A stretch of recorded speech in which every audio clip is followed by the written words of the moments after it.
নমস্কার বন্ধুরা, আজকের মধ্যে দেখছি তোমাদের যাচ্ছি হাসিপাড়া জলদাপাড়া ফরেস্ট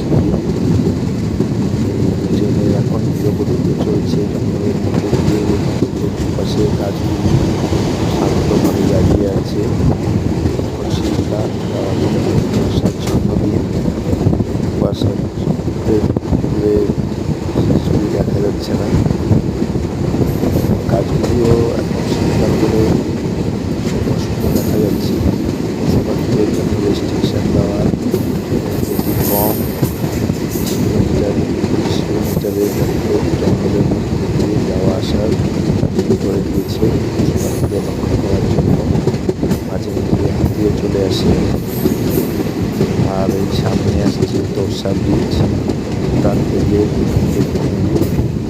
বর্ষাকালে এখানে অনেক জল থাকে, কিন্তু শীতকালে জল কমে যায়। জঙ্গল থেকে তোরসা ব্রিজ